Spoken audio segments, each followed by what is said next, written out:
ಹಿಂಸೆ ಮಾಡ್ತಾ ಇದಾರೆ ಅಂತಾರನ್ನ ಕರ್ಕೊಂಬಂದು ಇಲ್ಲಿ ಅದನ್ನ ಕುಡ್ತಾ ಬಿಡಿಸಿ ಇವತ್ತು ಒಂದು ಕುಟುಂಬನ ಅಭಿವೃದ್ಧಿ ಮಾಡ್ಬೇಕಂದ್ರೆ ಈ ರೋಶನಿ ಸಂಸ್ಥೆಗೆ ನಾನು ಆಲ್ ದ ಬೆಸ್ಟ್ ಹೇಳ್ಬೇಕು ರೀ. ಜಾಸ್ತಿ ಜನರು ಆರಾಮಾಗಿ ಸ್ಟಾರ್ಟ್ ಮಾಡಿದರು.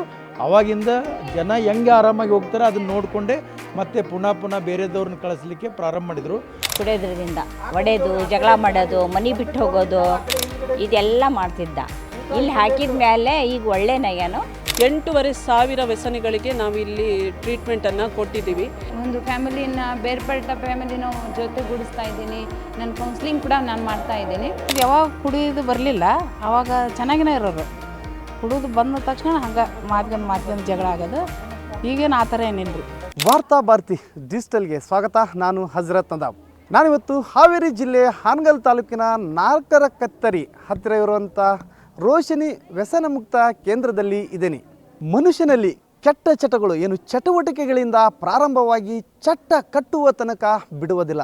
ಅದೇ ಥರನಾಗಿ ಈ ಭಾಗದ ಏನು ಮದ್ಯ ವ್ಯಸನಿಗಳು ಏನಿದ್ದಾರೆ ಅಂದರೆ ಸಾರಾಯಿ ಕುಡಿತ ಇರ್ಬೋದು, ಡ್ರಗ್ಸ್ ಇರ್ಬೋದು, ಇವು ಎಲ್ಲ ಚಟಗಳಿಂದ ಏನು ಜನರನ್ನು ಹೊರಗೆ ತರಬೇಕು, ಸದೃಢವಾದ ಒಂದು ದೇಶವನ್ನು ಕಟ್ಟಬೇಕು ಅಂತ ಏನು ಒಂದು ರೋಶನಿ ವ್ಯಸನ ಮುಕ್ತ ಏನು ಸಂಸ್ಥೆ ಏನಿದೆ, ಈ ಸಂಸ್ಥೆ ಏನು ಮಂಗಳೂರಿನಿಂದ ಪ್ರಾರಂಭವಾಗಿ ಕಳೆದ 25 ವರ್ಷಗಳಿಂದ ಏನು ಹಾನಗಲ್ನಲ್ಲಿ ಒಂದು ಸಮಾಜಮುಖಿ ಕೆಲಸವನ್ನು ಮಾಡ್ತಾ ಇದೆ.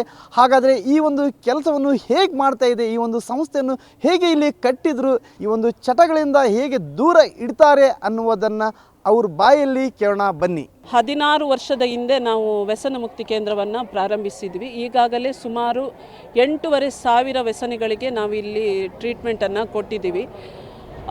ಬಹಳ ಹಳ್ಳಿಗಳಿಂದ ಮಾತ್ರ ಅಲ್ಲ, ಹಾನಗಲ್ ಮಾತ್ರ ಅಲ್ಲ, ರಾಜ್ಯ ಮಾತ್ರ ಅಲ್ಲ, ಹೊರ ರಾಜ್ಯ ಮಾತ್ರ ಅಲ್ಲ, ಹೊರ ದೇಶಗಳಿಂದ ಕೂಡ ಇಲ್ಲಿಗೆ ಪೇಷಂಟ್ ಬಂದಿದ್ದಾರೆ.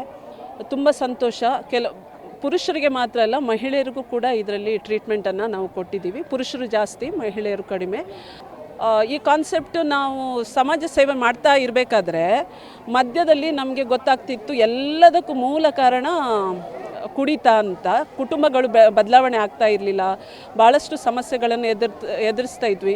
ಕುಡಿತ ಅನ್ನೋದು ಒಂದು ರೋಗ ಅನ್ನೋದೇ ಬಹಳ ಜನರಿಗೆ ಗೊತ್ತಿಲ್ಲ, ಅದನ್ನು ಚಟ ಅಂತಲೇ ನೋಡ್ತಾರೆ. ಆ ಅವೇರ್ನೆಸ್ಸನ್ನು ಕ್ರಿಯೇಟ್ ಮಾಡ್ತಾ ಇರಬೇಕಾದ್ರೆ ನಮ್ಮದೇ ಆದ ಒಂದು ವ್ಯಸನ ಮುಕ್ತಿ ಕೇಂದ್ರ ಇರಬೇಕು ಅಂತ ಹೇಳಿ ನಾವು 2013 ಒಂದು ವ್ಯಸನ ಮುಕ್ತಿ ಕೇಂದ್ರವನ್ನು ಪ್ರಾರಂಭಿಸಿದ್ವಿ. ಆ್ಯಕ್ಚುಲಿ ಇಲ್ಲಿ ಬಂದಾಗ ನಮ್ಗೆ ಯಾರೂ ಅಷ್ಟು ಒಳ್ಳೆ ರೀತಿಯ ಸ್ವಾಗತ ಅಂತೂ ಇರಲಿಲ್ಲ. ಎಲ್ಲರಲ್ಲೂ ಒಂದು ಇನ್ವರ್ಟೆಡ್ ಕೋಮಾ ಇರುತ್ತೆ. ಕ್ರಿಶ್ಚಿಯನ್ ಸಂಸ್ಥೆ ಅಂದ ತಕ್ಷಣ ಏನೋ ಒಂದು ಉದ್ದೇಶದಿಂದ ಬಂದಿರ್ತಾರೆ, ಮತಾಂತರ ಮಾಡ್ತಾರೆ ಅಂತ ಹೇಳಿ ಯಾರು ಬೇಗ ಹಚ್ಕೊಳ್ತಾ ಇರಲಿಲ್ಲ. ಹೆಣ್ಮಕ್ಳು ನಂಬಿದ್ರು, ಭಾಳಷ್ಟು ಜನ ಅವರಿಗೆ ಬೇಡ, ಅದೇನೋ ನಾಳೆ ಅದು ಹಂಗಾಗುತ್ತೆ ಹಿಂಗಾಗುತ್ತೆ ಅಂತ ಹೇಳಿ ಹೇಳ್ತಾ ಇದ್ರು. ಅದೇನು ದೊಡ್ಡ ಸಮಸ್ಯೆ ಆಗಿಲ್ಲ. ಯಾಕಂದರೆ ಇಷ್ಟು ತನಕ ನಾವು ಸಿಂಗಲ್ ಪರ್ಸನ್ ನಮ್ಮ ರೋಶನಿ ಸಂಸ್ಥೆಯಿಂದ ಯಾರು ಕನ್ವರ್ಟ್ ಆಗಿರೋದು ನಮ್ಗೆ ಗೊತ್ತಿಲ್ಲ. ಹಂಗಾಗಿ ಮುಂದೊಂದು ದಿನ ಏನಾಯಿತು, ಬರ್ತಾ ಬರ್ತಾ ಜನರೇ ಮಾತಾಡಲಿಕ್ಕೆ ಸ್ಟಾರ್ಟ್ ಮಾಡಿದರು. ನಮ್ಮ ಸಂಸ್ಥೆಯಲ್ಲಿ ಕೆಲವರು 25 ವರ್ಷ 27 ವರ್ಷದಿಂದ ಸಿಬ್ಬಂದಿ ಇದ್ದಾರೆ, ಹಿಂದೂ ಕುಟುಂಬದವರಿದ್ದಾರೆ. ನಮ್ಮಲ್ಲಿ ಎಲ್ಲ ಸಿಬ್ಬಂದಿಗಳು ಹಿಂದೂಗಳೇ ಇದ್ದಾರೆ. ಹಂಗಾಗಿ ಅವರನ್ನು ನೋಡಿದ ಮೇಲೆ ಜನರಿಗೆ ಅರ್ಥ ಆಗಿದೆ, ಒಳಗಡೆ ಏನು ಬೇರೆನೇ ನಡೀತಾ ಇದೆ, ಇಲ್ಲಿ ಸಮಾಜ ಸೇವೆನೇ ನಡೀತಾ ಇದೆ, ಮತಾಂತರ ಅನ್ನೋದಲ್ಲ ಅಂತ ಹೇಳಿ. ಹಂಗಾಗಿ ಮತಾಂತರ ಅನ್ನೋದು ಈ ತಾಲೂಕಲ್ಲಿ ಏನು ಅಷ್ಟು ದೊಡ್ಡ ಪಿಡುಗು ಅಲ್ಲ. ನಮ್ಗೆ ಯಾರು ಅಷ್ಟು ಟಾರ್ಚರು ಕೂಡ ಮಾಡಿಲ್ಲ ಅಥವಾ ಯಾವುದು ಸಮಸ್ಯೆನೂ ತಂದಿಲ್ಲ. ಬಟ್ ಅದಕ್ಕಿಂತ ಜಾಸ್ತಿಯಾಗಿ ಏನು ಏನೋ ಲಾಭ ಇರಬೇಕು ಇವರಿಗೆ, ಎಲ್ಲಿಂದನೂ ದುಡ್ಡು ಬರುತ್ತೆ ಅನ್ನೋದು ದೊಡ್ಡ ಕಾನ್ಸೆಪ್ಟ್ ಇತ್ತು. ಹಂಗಂತ ಹೇಳಿಕ್ಕೆ ಹೋದರೆ ರೋಶನಿಗೆ FC ಕೂಡ ಇಲ್ಲ, ಫಾರಿನ್ ಕಾಂಟ್ರಿಬ್ಯೂಷನ್ ಅಕೌಂಟ್ ಕೂಡ ಇಲ್ಲ. ಎಲ್ಲ ಸ್ಥಳೀಯರ ದಾನ ಧರ್ಮಗಳ ಮೂಲಕನೇ ನಾವು ಸಂಸ್ಥೆಯನ್ನು ಬೆಳೆಸಿರೋದು. ನಮ್ಮ ಹೆಡ್ ಆಫೀಸ್ ಮಂಗಳೂರಿಂದ ಮತ್ತು ಹುಬ್ಳಿಯಿಂದ ನಮಗೆ ಬಹಳ ಸಹಾಯ ಮಾಡಿದ್ದಾರೆ ಕಟ್ಟಡ ಕಟ್ಟಲಿಕ್ಕೆ. ಹಾಗೆ ಈ ಹಾಲನ್ನು ಕೂಡ ನಾವು ಮೈನಾರಿಟಿ ಗ್ರ್ಯಾಂಟಿಂದ ಕ್ಲೇಮ್ ಮಾಡ್ಕೊಂಡಿದ್ದೀವಿ. ಸರ್ಕಾರದ ಸೌಲಭ್ಯಗಳ ಜೊತೆಗೆ ನಮ್ಮ ಸಂಸ್ಥೆಗಳ ಹಲವು ಶಾಲೆಗಳಿಂದ ಸ್ವಲ್ಪ ನಮಗೆ 5% ಕೊಟ್ಟು ಕಟ್ಟಿದ್ದೀವಿ. ಅಷ್ಟಿಗೆ ನಾವು ಹಳ್ಳಿಗೆ ಹೋಗ್ತಾ ಇದ್ವಿ, ನಾವೇ ವೆಹಿಕಲ್ ಮಾಡಿ ಅವರನ್ನು ಕರ್ಕೊಂಡು ಬರಬೇಕಿತ್ತು. ದೊಡ್ಡ ಸಮಸ್ಯೆ ಆಗ. ಅವರು ಬಂದು ಒಟ್ಟಿಗೆ ಹಾಕಿದ ತಕ್ಷಣ ಅವರ ಅವೆಚ್ಚ ಶಬ್ದಗಳಿಂದ ಬೈಯೋದು, ರೆಸ್ಪೆಕ್ಟ್ ಇಲ್ಲ, ಲೇಡೀಸ್ ಅಂತ ನೋಡೋಂಗಿಲ್ಲ, ದೊಡ್ಡ ಸಮಸ್ಯೆ ಮಾಡ್ತಾಯಿದ್ರು. ಬರ್ತಾ ಏನಾಯಿತು, ಒಂದು ಬ್ಯಾಚಿಂದ ಪೇಷಂಟ್ ಹೊರಗಡೆ ಹೋದ್ಮೇಲೆ ಅವರೇ ಅಡ್ವರ್ಟೈಸ್ ಮಾಡಲಿಕ್ಕೆ ಸ್ಟಾರ್ಟ್ ಮಾಡಿದರು. ಪೇಷಂಟೇ ಹೋಗಿ ನಾನು ಅಲ್ಲಿದ್ದೆ, ಅಲ್ಲಿಂದ ಚೆನ್ನಾಗಾಯಿತು, ಒಳ್ಳೇದಾಯಿತು ಅಂತ ಹೇಳ್ಕೊತ ಬಂದರು. ಆವತ್ತಿಂದ ನಮಗೆ ಅದು ಪ್ಲಸ್ ಪಾಯಿಂಟ್ ಆಯಿತು. ಹಾರ್ಡ್ಲಿ ಒಂದು 2 ವರ್ಷ ನಾವು ಕಷ್ಟಪಟ್ವಿ. ಮುಂದೆ ರಿಕವರಿ ಆದ ಪೇಷಂಟೇ ನಮಗೆ ದೊಡ್ಡ ಪ್ಲಸ್ ಪಾಯಿಂಟ್. ಅವರೇ ಪೇಷಂಟನ್ನು ಕಳಿಸ್ತಾರೆ. ನಾವು ಎಲ್ಲೂ ಅಡ್ವರ್ಟೈಸ್ ಮಾಡಲ್ಲ, ಎಲ್ಲೂ ಕೂಡ ನಾವು ದೊಡ್ಡ ಫ್ಲೆಕ್ಸ್ಗಳನ್ನು ಹಾಕೊಳ್ಳಲ್ಲ.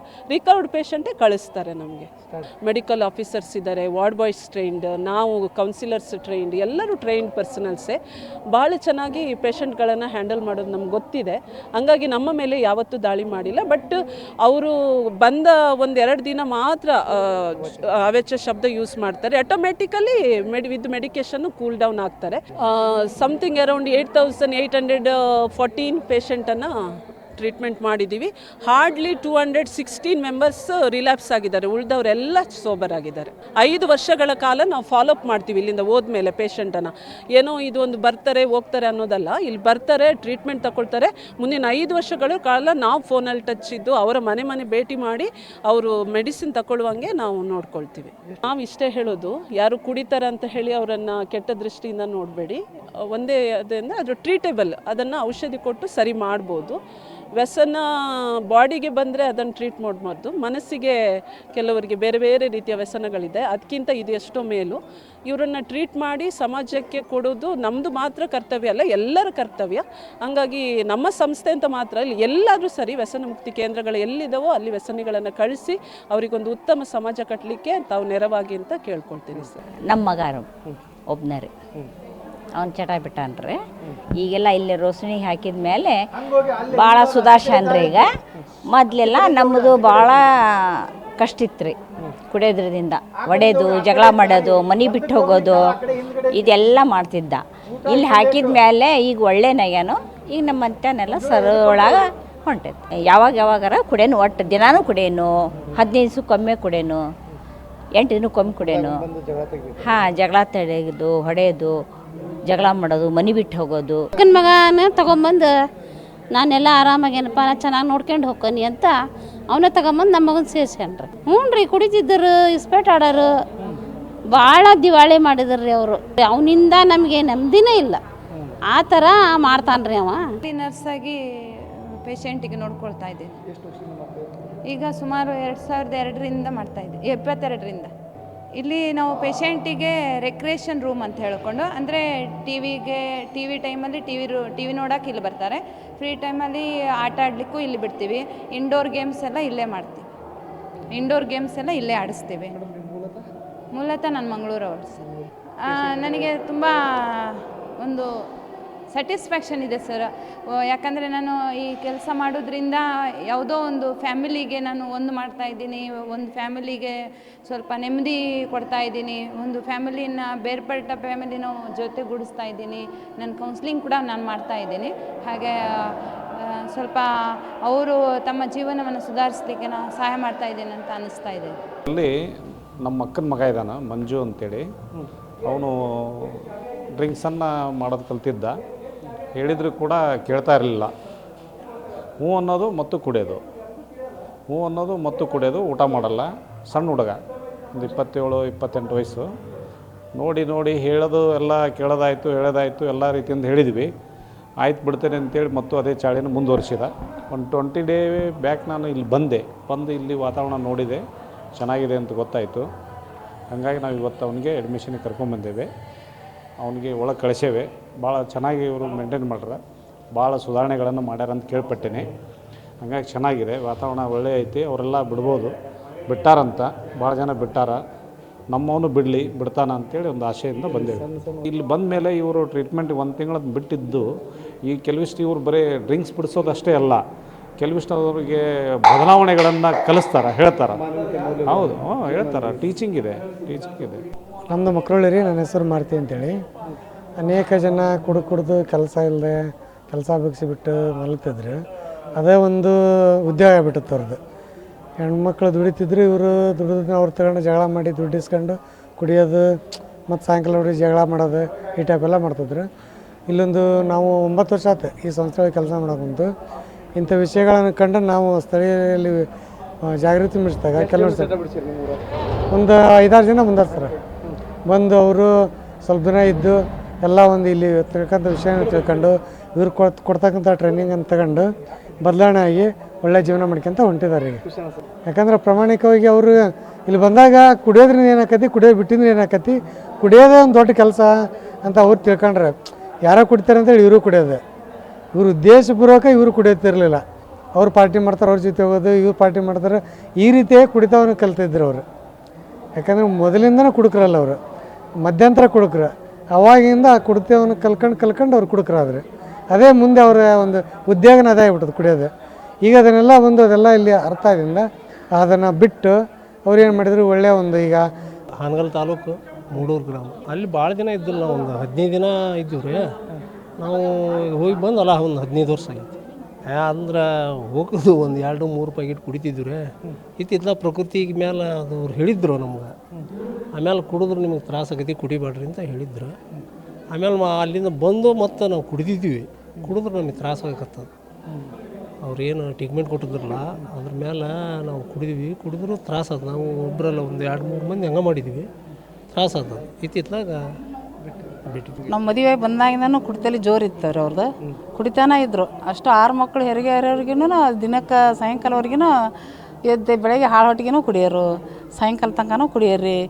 ಕುಡಿದು ಬರ್ತಾರೆ, ಈಗ ಕುಡಿದು ಬರ್ತಾರಂತ ನಮಗೆ ಹೆದರಿಕೆ ಆಗೋದ್ರಿ. ಸಾಯಂಕಾಲ ಕುಡಿದು ಬರ್ತಾರಂತ. ಆಮೇಲೆ ಬಿಡಿನೂ ಸೇತಿದ್ರಿ. ಎಲ್ಲ ಅವ್ರು ಖರ್ಚು ಮಾಡಿ ನೋಡ್ರಿ ನಮಗೆಲ್ಲ ಭಯ ಆಗೋದು. ಮತ್ತು ಈ ಥರ ಆಗತ್ತೆ ನಮ್ಮ ಸರ್ ಬಂದೆಲ್ಲ ತಿಳಿಸಿ ಹೇಳಿ ಹಾಕಿದ್ರು. 21 ದಿನ ತರಬೇತಿ ಕೊಟ್ಟರು. ನಮಗೂ ಹೇಳಿದರು, ಅವ್ರಿಗೂ ಹೇಳಿದರು.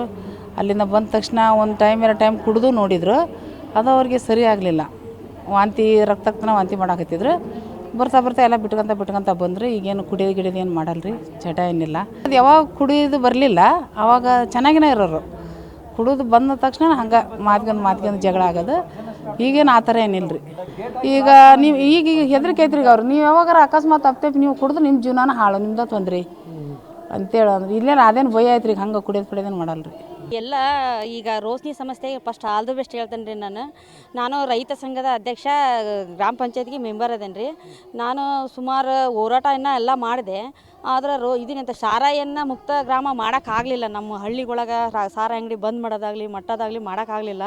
ಈ ರೋಶನಿ ಸಂಸ್ಥೆದವರು ಭಾಳ ಕುಡಿದು ಅವೆಲ್ಲ ಹಿಂಸೆ ಮಾಡ್ತಿದಾರೆ ಅಂತಾರನ್ನ ಕರ್ಕೊಂಬಂದು ಇಲ್ಲಿ ಅದನ್ನ ಕುಡ್ತಾ ಬಿಡಿಸಿ ಇವತ್ತು ಒಂದು ಕುಟುಂಬನ ಅಭಿವೃದ್ಧಿ ಮಾಡ್ಬೇಕಂದ್ರೆ ಈ ರೋಶನಿ ಸಂಸ್ಥೆಗೆ ನಾನು ಆಲ್ ದ ಬೆಸ್ಟ್ ಹೇಳ್ಬೇಕು ರೀ. ಈಗ ನಾವು ಎಷ್ಟೋ ಪ್ರಯತ್ನ ಪಟ್ಟರು ನಮಗೆ ಆಗಲಿಲ್ಲ. ಈ ರೋಶನಿ ಸಂಸ್ಥೆದವರು ಈ ಥರ ಒಂದು ಯೋಜನೆಯನ್ನು ತಯಾರಿ ಮಾಡಿ ನಮ್ಮ ಮಹಿಳೆಯರನ್ನ ಇವತ್ತು ಒಂದು ಬೆಳಕಿಗೆ ತಂದು ಎಲ್ಲ ಕಾರ್ಯಕ್ರಮದಲ್ಲೂ ಭಾಗವಹಿಸಂಗೆ ಮಾಡಿ, ಮತ್ತು ನಮ್ಮ ಕುಟುಂಬದಲ್ಲಿ ದಿನ ಜಗಳ ಹಿಂಸೆ ಅದನ್ನೆಲ್ಲ ತಪ್ಪಿಸಿ ನಮ್ಮ ಗಂಡರೆಲ್ಲ ನಮ್ಮ ಕೂಟ ಚೆನ್ನಾಗಿ ಹೊಂದಾಣಿಕೆ ಮಾಡ್ಕೊಂಡು ಹೋಗಂಗೆ ಹಚ್ಚಾರಲ್ರಿ. ಆಲ್ ದಿ ಬೆಸ್ಟ್ 2008ರಲ್ಲೇ ಪ್ರಾರಂಭ ಆಗೈತೆ ಸರ್. ಇದು ಪ್ರಥಮವಾಗಿ ಹಾನಗಲ್ ಕುಮಾರೇಶ್ವರ ನಗರದಲ್ಲಿ ಆಸ್ಪತ್ರೆ ಮಾಡಿದ್ವಿ ನಾವು. ಈಗ 2024ರಿಂದ ಜನ ಹೆಚ್ಚಿಗೆ ಆಗ ಕುಂತ್ಗಳಿಗೆ ಇಲ್ಲಿ ಒಂದು 4ನೇ ಕ್ರಾಸಲ್ಲಿ ದೊಡ್ಡ ಆಸ್ಪತ್ರೆ ಕಟ್ಟಿದ್ದೇವೆ. ಇದು ಸುಮಾರು ವರ್ಷ 2008ರಿಂದ ಹಾನಗಲ್ ಪಟ್ಟಣದಲ್ಲೇ ಈ ಆಸ್ಪತ್ರೆ ಇತ್ತು. ಪ್ರಥಮ ಹಂತದಲ್ಲಿ ವ್ಯಸನಿಗಳು ಬರಲಿಕ್ಕೆ ತುಂಬ ಕಷ್ಟ ಇತ್ತು. ಹಳ್ಳಿಗಳಿಗೆ ಹೋಗಿ ಜನರಿಗೆ ವೈಯಕ್ತಿಕವಾಗಿ ಅವರಿಗೆ ಮಾಹಿತಿ ಕೊಟ್ಟು ಅಂದರೆ ಮನವೊಲಿಸಿ, ಅಂದರೆ ಭಾಳಷ್ಟು ಜನರಿಗೆ ಕುಡಿದು ಬಿಡ್ಲಿಕ್ಕೆ ಬೇಕು, ಆದರೆ ಇಲ್ಲಿ ಆಸ್ಪತ್ರೆಗೆ ತಂದು ಹಾಕೋದ್ರೆ ಬಿಡ್ತಾರಿಲ್ಲ ಅನ್ನುವಂಥ ಭಯ ಇತ್ತು. ಯಾವಾಗ 1 ವರ್ಷ 2 ವರ್ಷ ಕಳೀತು, ಜಾಸ್ತಿ ಜನರು ಆರಾಮಾಗಕ್ಕೆ ಸ್ಟಾರ್ಟ್ ಮಾಡಿದರು.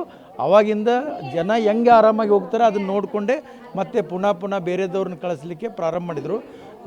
ನಮಗೆ ಗೊತ್ತಿರೋಂಗೆ ಕೆಲವು ವರ್ಷದಲ್ಲಿ 80 ಮಟ್ಟ ನಮ್ಮದು ಪರ್ಸೆಂಟೇಜ್ ರಿಸಲ್ಟ್ ಇದೆ.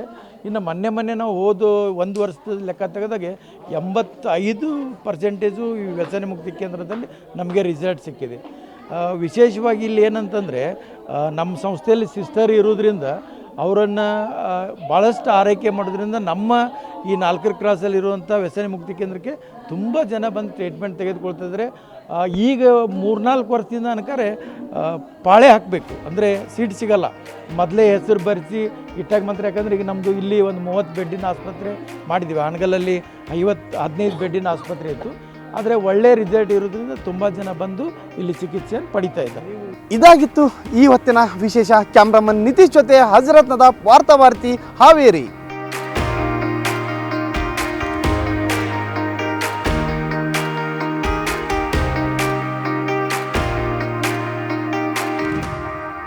ನಮ್ಮ ಕಾರ್ಯಕ್ರಮಗಳನ್ನ ನೀವು ನೋಡ್ತಾ ಇದ್ರೆ ನಮ್ಮ ಚಾನೆಲ್ ಅನ್ನ ಸಬ್ಸ್ಕ್ರೈಬ್ ಮಾಡಿ, ಪಕ್ಕದ ಬೆಲ್ ಐಕಾನ್ ಒತ್ತಿ ನಮ್ಮನ್ನ ಬೆಂಬಲಿಸಿ. ಹಾಗೆ ನಮ್ಮ ಕಾರ್ಯಕ್ರಮಗಳನ್ನ ಲೈಕ್ ಮಾಡಿ, ಕಮೆಂಟ್ ಮಾಡಿ, ಅದನ್ನ ಬೇರೆಯವರಿಗೂ ವಾಟ್ಸ್ಆಪ್ ಮೂಲಕ ಶೇರ್ ಮಾಡಿ.